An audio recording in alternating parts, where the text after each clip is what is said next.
Hi, my name is Tyrrell of Uncommon Knowledge and HypnosisDownloads.com, and I want to talk about how to use radical acceptance therapy with your clients. And I'm reminded of the quote by Milton H. Erickson, who said that your patients are afraid of the truth and they try to beat around the bush.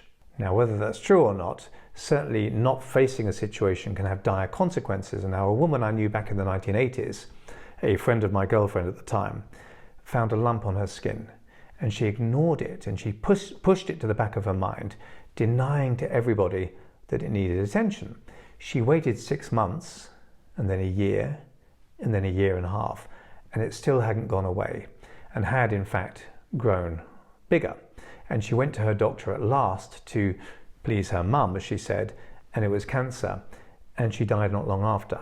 Now, I have no idea how treatable her disease was or whether early detection would have saved her, but the point is she evidently found it more comfortable to live a fiction than to confront reality. Sometimes we see this kind of cognitive dissonance or denial in our clients. So here's another case in point, and this is a weird one. Early in my career, I was downtown walking past a shopping mall when I noticed a very distinctive looking woman with bright pink hair standing not far from a bakery eating a huge cream cake. And she seemed to be relishing this gatto and making short work of it. And I didn't judge her. I thought, good for her. And I simply thought, wow, that cake looks great, But the very next day, I was due to see a weight loss client for the first time. I had no idea who this new client was going to be. And I think you know what's coming. So even before I'd opened the door, through the glass, I saw a flash of pink. And moments later, that same woman with the pink hair I'd noticed the day before sat down before me. And Robin, her name was, informed me plaintively that she couldn't understand her weight gain since she never ate fattening foods at all, ever. And in fact, she informed me unblinkingly that she barely ate anything other than salad. And I was loath to inform her that I'd seen her the day before in town chomping down on a very substantial cake. I didn't want to sound like some kind of a stalker. Was she lying to me or was she lying to herself? So if we repeat a lie often enough, it becomes the truth or seems like the truth. And we can deny something not because we're lying, although we can do that as well, but because we shift our beliefs to fit whatever worldview suits us most comfortably. There's often a kind of short-term thinking to this. If I ignore the approaching waterfall and carry on paddling calmly, maybe I won't have to deal with the threat of the waterfall when I start going down it, except of course I will. That cream cake doesn't really count because I'd walked 5 kilometers that day. That pack of cigarettes I smoked this afternoon, today's different because I'm nervous about my upcoming interview tomorrow. See how we can shift things around to suit us, to flatter us, and to make things comfortable for ourselves. Deck chairs get rearranged on the Titanic and suddenly things seem a lot easier, but only in the moment. So we plant our heads firmly in the sand and leave important problems undealt with. But short-term comfort can lead, of course, to catastrophe and potentially much more suffering in the longer term.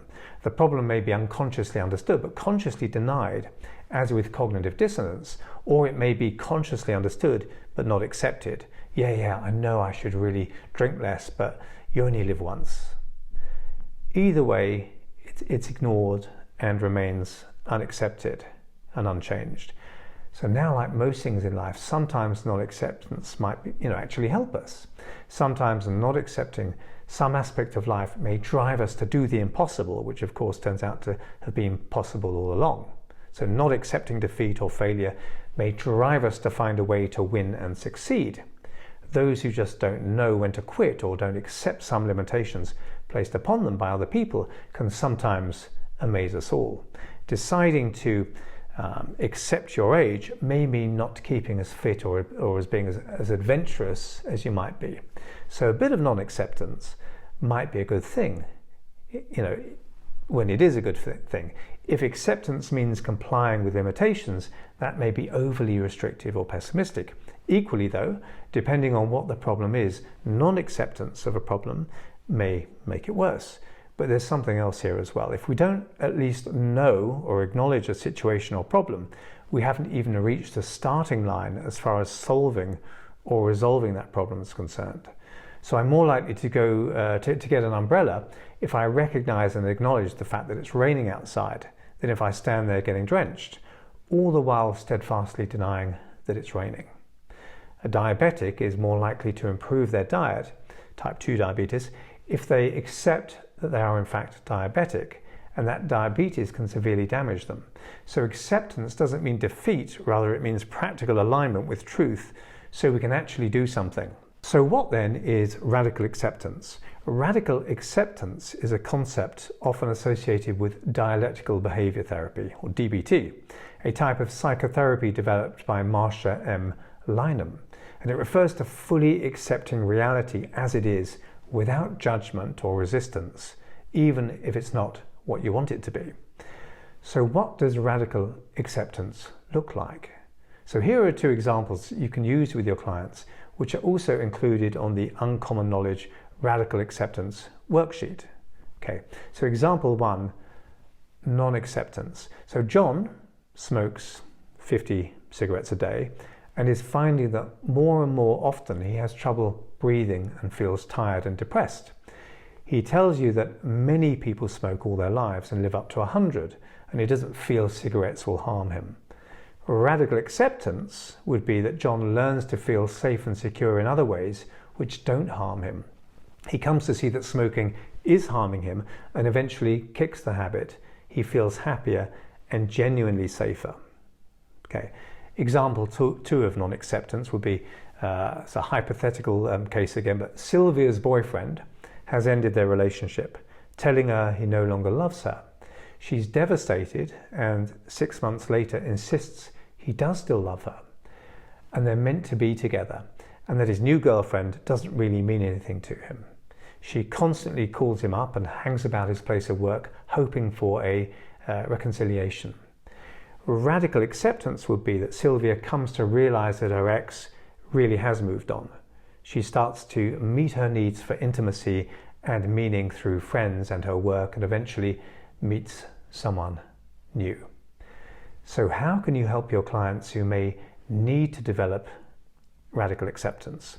So step 1, explore what needs they may have been meeting through non-acceptance. So as you know, we all have an array of emotional needs which, when met, help us survive and thrive in the world. Thanks to human-given psychology, we now understand these needs better than ever. As a reminder, these needs are to feel safe and secure day to day, to give and receive attention, to have a sense of control and influence over events in our lives, to feel stretched and stimulated by life, to avoid boredom and stagnation, to have fun sometimes and feel life is enjoyable, to feel intimate with at least one other human being, to feel connected to and part of a wider community, to have privacy and time to privately reflect, to have a sense of status, a recognizable and appreciated role in life, and a sense of competence and achievement, and a sense of meaning to life and what we do in life. Okay, so overall a sense of meaning, that our life is meaningful. Now, paradoxically, denial about chronic smoking may be rooted in the need to feel safe and secure. We might feel safer when we diminish our appreciation of how deadly this behavior is for us. So the person's trying to meet the need for safety through denial. Okay, because of course it can feel scary to accept the truth. Or perhaps smoking connects us to a community of other smokers, and we fear, if we stopped doing it, we'd lose the completion of that very important need to feel connected to other people, and so on. Non-acceptance that one's best days are over as a top-level sports person may be driven by an unconscious drive to maintain a sense of status, to still be top dog, so to speak. Okay, so ascertain with your client, if you can, what needs the non-acceptance may have been meeting for them, and seek to help them meet those very same needs in other healthier ways. So it could be any one of, or a combination of the needs that I just mentioned. But as always, we need to go about things in the right way. So step 2, explore, don't force. No one likes to be made to feel like a fool. Telling someone starkly that they're lying to themselves may get them defending that denial even more strongly than ever. If I just turn around and say, well, hang on a second, you're lying because I saw you eating a massive cream cake only yesterday in town. Okay, it's not really very rapport building. Okay, and we human beings may sometimes fight for our own limitations, which is why complimenting someone with low self-esteem may have them working against, not with you. Okay, because they feel that you fundamentally misunderstand them. So we do need to fit people's reality to some extent before they can move towards a truer reality which is healthier for them. So rather than bluntly announcing to a client, you know, you're kidding yourself about this, we might simply discuss with them how people in general can sometimes feel more comfortable not looking at the full picture of things. And we can ask them Socratic questions such as, what might your deceased mother, who loved you deeply, say about the way you've been eating with diabetes? You know, if their mother's deceased, of course. Would she agree with you, do you suppose, that it's fine to eat like that, even though you're diabetic? Or simply, would everyone, do you think, agree with you that your relationship isn't abusive? Or might some people think that it is abusive in some ways? What do you think? What might those people say about it? On the Radical Acceptance worksheet, you'll find exercises to work through with your client that can help them identify the pattern of denial in other people's scenarios and thereby see themselves more objectively. But we can develop the skill of self-objectivity even further. So step 3, encourage mindful self-detachment. So if you remember Robin, the cake-eating woman with the pink hair, Robin was a lovely, kind, interesting and funny woman, but she hadn't told me or herself the truth of her cake consumption. She'd neatly and comfortably dismissed that particular slice of reality as immaterial. I used mindful hypnosis with her to amplify her sense of self-compassion and honestly observe everything she put into herself during a typical day. And she didn't have to share any of that with me. It was none of my business, you know, what she'd been consuming. I was simply asking her to be honest with herself, not with me. I asked her not to judge or condemn, but to just watch herself truthfully in her mind's eye from the outside in a typical day. You know, honestly and with self-compassion, to learn from yourself all that you consume. And I suggested that perhaps some of that might surprise her if she hadn't been noticing it all before. I suggested that a wise part of her knew the truth of things as they really are, and that it might feel like a relief to see this truth and start to respectfully consider what she would from then on put into herself. So mindful hypnosis can blend the detachment of calm meditation with the dynamic flow of hypnosis. So towards the end of the session, Robin told me that she hadn't realized before just what she'd been eating day to day. She didn't elaborate on that, and I never mentioned that I'd seen her the day before the session scoffing down that vast cream cake like she was attempting the world record for speed eating or anything like that. Didn't mention it.